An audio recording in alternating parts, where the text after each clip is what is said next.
Nobody handed down the angels. They were built piece by piece over 1,000 years by people who were borrowing. We imagine otherwise. We imagine a fixed celestial order, eternal and complete. Ranks of winged beings, each with a name and a station. Seraphim at the summit, archangels below, guardian angels at our shoulders. A heavenly bureaucracy that was simply revealed once and written down. It was not. The earliest layers of the Bible barely describe angels at all. They have no names. They have no ranks. They are scarcely even winged. The detailed hierarchy we picture arrives late, very late, and it arrives in pieces carried in from older empires and stranger gods. Tonight we trace those pieces. The guardian spirits of Mesopotamia, the messengers of Canaan, the bright immortals of Persia, and the one anonymous author who, around 1,500 years ago, took the whole inheritance and froze it into 9 shining orders. This is the secret history of angels, and it begins with beings that were never called angels at all. Start with the word itself, because the word gives the secret away. Our word angel comes from the Greek angelos, and angelos means simply messenger. It was the ordinary Greek for a runner carrying news. When Greek-speaking Jews translated their scriptures, they used angelos for the older Hebrew word malach, and malach too means nothing more than messenger, an errand runner, one who is sent. So at the root, an angel is not a species of being. It is a job. To be an angel is to be sent with a message. And in the oldest parts of the Hebrew Bible, that is almost all these messengers are. Open those early texts and look for angels, and you will be surprised by how thin they are. A messenger appears to Abraham. A messenger blocks a road. A figure wrestles with Jacob in the dark and is never quite identified. These beings come and go without names. They are not ranked. They are not organized. Sometimes the text cannot even decide whether the messenger is separate from God or simply God appearing in a form a human can survive. There is no choir here and no hierarchy. There is only the errand and the one who runs it. Hold on to that emptiness, because everything else we picture, the names, the ranks, the wings, the orders, had to be poured into it from somewhere. And the first place to look is the empires next door.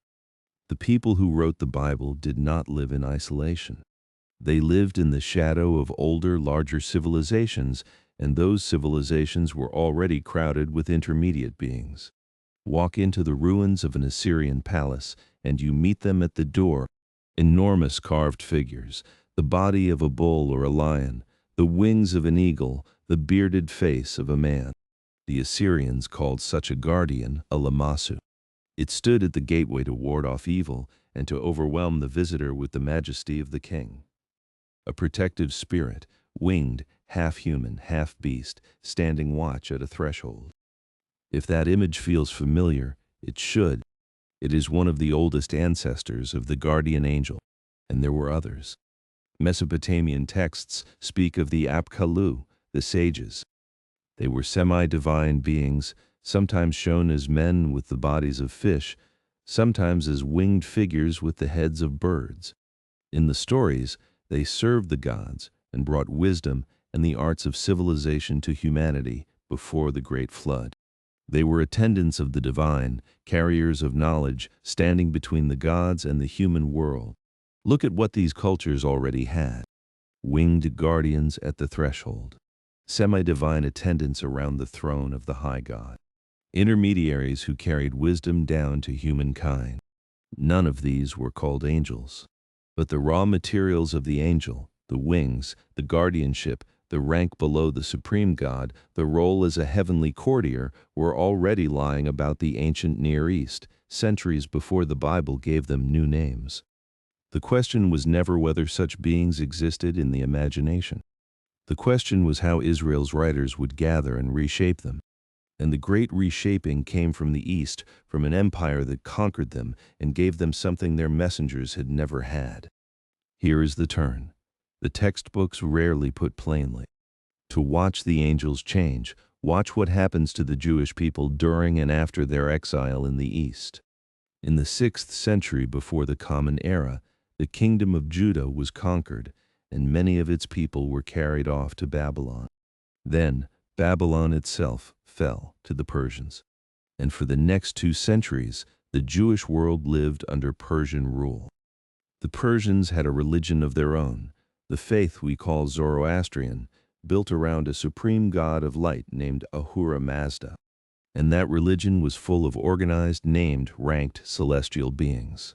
Around the high god stood a circle of great beneficent powers, the bounteous immortals, each one the patron of a domain, of truth, of devotion, of good order. Below them were further ranks of spirits. The Persian heavens were not a vague crowd of errand runners. They were a structured court with grades and offices and names, locked into a cosmic struggle between light and darkness. Now watch what happens in the Jewish writings of exactly this period, and after, the messengers begin to acquire the very things they had lacked. They start to be organized. They start to be ranked. And for the first time, they start to receive names. Scholars have argued about this for a long time, and they should, because borrowing is hard to prove and easy to exaggerate. But the timing is striking, and the direction of the change is consistent. Before the Persian centuries, the messengers are nameless and unranked.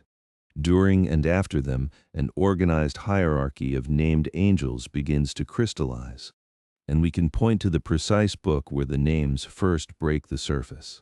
The book is Daniel, and it is, in its visionary chapters, a product of this later world shaped in the centuries after the exile, when Persian and then Greek ideas were everywhere in the air. In Daniel, for the first time in the Hebrew Bible, the messengers step forward and tell us who they are. One of them appears to the seer and is called Gabriel and is sent to explain a vision. Another is called Michael, and Michael is something genuinely new. He is described as a prince, a great prince, who stands guard over the people of Israel. Not a passing errand runner, a named, ranked, territorial guardian, a celestial officer with a post to hold and a nation to protect. Sit with how large that shift is. For most of the Hebrew Bible, the messengers have no names at all, because a messenger does not need a name. A name implies a person, a station, a continuing identity. The moment angels are named, they stop being interchangeable errands and become individuals with ranks and assignments. And that moment arrives here, in this late book, in exactly the world that Persian religion had helped to shape. The nameless messengers of the old stories have become a court of named officers. And once the naming began, it did not stop. It accelerated, and it ran wildest in the books that never made it into the Bible at all. Because alongside the texts that became scripture, there was a flood of other Jewish writing in these centuries, and it was obsessed with the heavens. We have followed one of these books before, the Book of the Watchers, the oldest part of 1st Enoch, and it is a revelation of just how busy the heavens had become. Here the angels are everywhere, and they are named in abundance. There are the rebel watchers, with their leaders listed by name. There are the great archangels who bring the case of the suffering earth before God, Michael, Gabriel, Raphael, Uriel, each with a defined role and a domain of responsibility. The heavens are no longer thinly populated. They are a teeming, ordered, named world. In these writings, the angel comes fully into focus. There are angels of the natural forces, angels set over the stars and the seasons, angels who record human deeds, angels who stand in ranks before the throne. The vague messenger of the old stories has become a vast and detailed population, sorted by function and rank. This is the moment the choir is assembled, not in a single revelation, but across a library of visionary books, each adding names, offices, and orders, until the heavens were as structured as an empire. And yet, even now, with all these names and functions, one thing was still missing. Nobody had yet drawn the master plan. Nobody had taken the whole crowded heaven and arranged it into a single, fixed, official order. That final act, the one that gave us the 9 ranks we still recite, would not come for centuries more, and it would come from an author who hid his own name. Around 1500 years ago, a set of strange and brilliant treatises began to circulate among Christian thinkers. They were written in Greek, soaked in philosophy, and they claimed a stunning author. They were signed by Dionysius the Areopagite, and to a Christian reader that name carried enormous weight. Dionysius the Areopagite appears in the New Testament as an Athenian who hears the Apostle Paul preach and is converted on the spot. A first-generation Christian, a direct convert of Paul himself. If he was the author, these writings were almost apostolic, carrying the authority of the earliest church. But he was not the author. Scholars have long since shown that these treatises were written far later by an anonymous thinker steeped in centuries of Greek philosophy that did not exist in Paul's day. The true author wrote under a borrowed ancient name, and so we call him Pseudo-Dionysius, the false Dionysius. We do not know who he really was. And yet this unknown writer, hiding behind a borrowed identity, was about to fix the shape of heaven for more than 1,000 years. Because among his works was a short treatise with a quietly enormous ambition. It set out to map the entire angelic world, to take every rank and name scattered across the scriptures and arrange them once and for all into a single perfect order.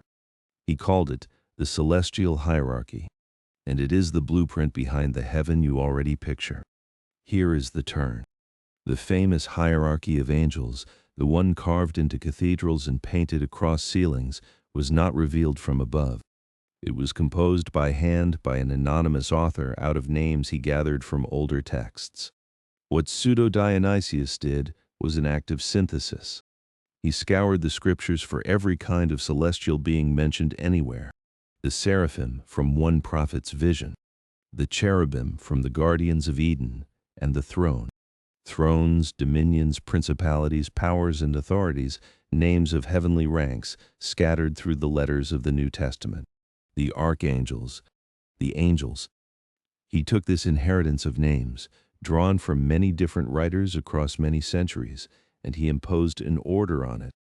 He arranged them into 9 orders. And then he grouped the 9 into 3 triads, 3 rings of 3, descending from the ones who stand closest to God down to the ones who deal directly with humanity. At the summit, the burning seraphim, the cherubim, and the thrones fixed in contemplation of the divine. In the middle, the great governing ranks. And at the bottom, nearest to us, the principalities, the archangels, and the plain angels, the ones who actually carry messages to human beings, the messengers the whole story began with. Notice what this is. It is not a vision. It is a filing system, a philosopher's elegant architecture imposed onto a pile of inherited names and presented under a borrowed apostolic identity. The genius of it was that it felt eternal. It felt like the way heaven had always been organized. But it was an assembly completed late by a single anonymous hand out of materials that had been accumulating for over 1,000 years. The empires, the exile, the visionary books, all of it flowed into this one treatise, and out the other side came the choir we now take for granted. And because it carried that borrowed apostolic name, the medieval church received it almost as gospel. The 9 orders were taught, preached, and painted as settled truth. The scaffolding had become the cathedral. So consider what we have followed tonight, a word that means simply messenger. Nameless errand runners in the oldest scriptures, with no ranks and barely any wings. Winged guardians standing at Assyrian gates. Semi-divine sages around the thrones of older gods. A circle of bright immortals in the religion of Persia ranked and named. And then, in the wake of exile, the messengers of Israel beginning to take on names and ranks and offices until a library of visionary books had filled the heavens with a teeming ordered population. And at the end, an anonymous author under a borrowed name freezing the whole inheritance into 9 glittering orders. None of it arrived whole. Every piece was made and gathered and rearranged by human beings over a span of more than 1,000 years. The angel we picture is not a snapshot of heaven. It is a sediment of history, layer upon layer pressed into a single luminous image. And that leaves one quiet question hanging in the dark. If the messengers began as nameless and unranked, and only slowly gathered their names and their stations and their wings, then what, exactly, did the very first people mean when they said they had been visited by some